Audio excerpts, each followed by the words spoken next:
രാത്രി 2 മണി. ശക്തമായ കാറ്റ് വീശുന്നു. മരങ്ങൾ ആടിക്കൊണ്ടിരിക്കുന്നു. പക്ഷേ ആ മരക്കൊമ്പിൽ ഒരു ചെറിയ കുരുവി സുഖമായി ഉറങ്ങുകയാണ്. എങ്ങനെയാണ് അത് താഴെ വീഴാത്തത്? നമ്മൾ ഉറങ്ങുമ്പോൾ ശരീരത്തിലെ പേശികൾ അയയുന്നു. അതുകൊണ്ട് ഒരു കൊമ്പിലിരുന്നുറങ്ങാൻ ശ്രമിച്ചാൽ ഏതാനും നിമിഷങ്ങൾക്കുള്ളിൽ തന്നെ താഴെ വീഴും. എന്നാൽ പക്ഷികൾക്ക് പ്രകൃതി ഒരു പ്രത്യേക സംവിധാനമാണ് നൽകിയിരിക്കുന്നത്. ഇത് ഒരു മനുഷ്യൻ കയർ വലിച്ച് ഒരു കുരുക്ക് മുറുക്കുന്നത് പോലെയാണ്.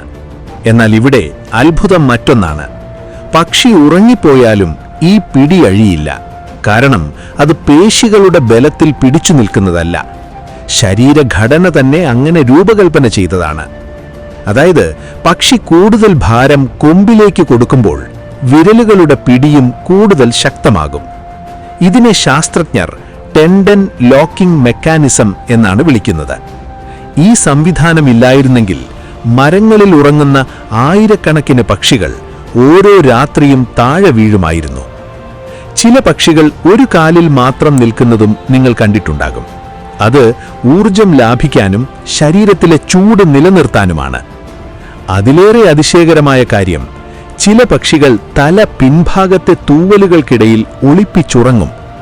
അങ്ങനെ ശരീരചൂട് നഷ്ടപ്പെടുന്നത് കുറയ്ക്കാം. അതിനാൽ അടുത്ത തവണ ഒരു കാക്കയെയോ പ്രാവിനെയോ മരക്കൊമ്പിൽ ഉറങ്ങുന്നത് കണ്ടാൽ ഓർക്കുക, അവ വീഴാതിരിക്കുന്നത് അവ ജാഗ്രതയോടെ ഇരിക്കുന്നതുകൊണ്ടല്ല. കോടിക്കണക്കിന് വർഷത്തെ പരിണാമം അവയുടെ കാലുകളിൽ ഒരു ഓട്ടോമാറ്റിക് ലോക്ക് സംവിധാനം നിർമ്മിച്ചതുകൊണ്ടാണ്. പ്രകൃതിയുടെ ഈ ചെറിയ കണ്ടുപിടുത്തമില്ലായിരുന്നെങ്കിൽ പക്ഷികളുടെ ജീവിതം ഇന്ന് വളരെ വ്യത്യസ്തമായേനെ. എന്നാൽ ഇതിലും വിചിത്രമായൊരു കാര്യമുണ്ട്. പക്ഷികൾ ഉറങ്ങുമ്പോൾ എല്ലായ്പ്പോഴും പൂർണ്ണമായും ബോധരഹിതരാകുന്നില്ല. ചില പക്ഷികൾക്ക് തലച്ചോറിന്റെ ഒരു ഭാഗം മാത്രം ഉറങ്ങാനും മറ്റേ ഭാഗം ജാഗ്രതയോടെ ഇരിക്കാനും കഴിയും.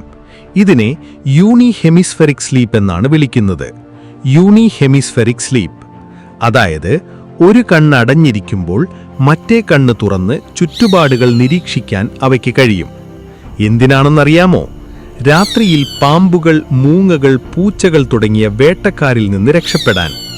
ഒരു കൂട്ടം പക്ഷികൾ കൊമ്പിലിരിക്കുമ്പോൾ പുറം വശത്തുള്ള പക്ഷികൾ സാധാരണയായി കൂടുതൽ ജാഗ്രത പാലിക്കാറുണ്ട്. അതിനാൽ അപകടം വന്നാൽ അവ ആദ്യം തിരിച്ചറിയും. പക്ഷേ കാക്കകൾ, ക്രോ പോലുള്ള പക്ഷികൾ പലപ്പോഴും 100 കണക്കിന് അംഗങ്ങളുള്ള കൂട്ടങ്ങളായി രാത്രി ചിലവഴിക്കും. ഇതിനെ റൂസ്റ്റിംഗ് എന്ന് വിളിക്കുന്നു. ഒരു സ്ഥലത്ത് ഒരുമിച്ച് കഴിയുന്നതിലൂടെ വേട്ടക്കാരെ എളുപ്പം കണ്ടെത്താം, ചൂട് നിലനിർത്താം, സുരക്ഷ വർദ്ധിക്കും. അപ്പോൾ ഒരു പക്ഷി മരക്കൊമ്പിൽ ഉറങ്ങുന്നത് വെറും ഉറക്കം മാത്രമല്ല, അതിൻ്റെ കാലുകളിൽ ഒരു ഓട്ടോമാറ്റിക് ലോക്ക് സിസ്റ്റം പ്രവർത്തിക്കുന്നു. തലച്ചോറിന്റെ ഒരു ഭാഗം കാവൽ നിൽക്കുന്നു.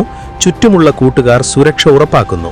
പ്രകൃതി സൃഷ്ടിച്ച ഏറ്റവും ബുദ്ധിമാനായ രാത്രി സുരക്ഷാ സംവിധാനം അതായിരിക്കാം. ഇതുപോലുള്ള കൂടുതൽ അറിവുകൾക്കായി എന്നെ ഫോളോ ചെയ്യൂ.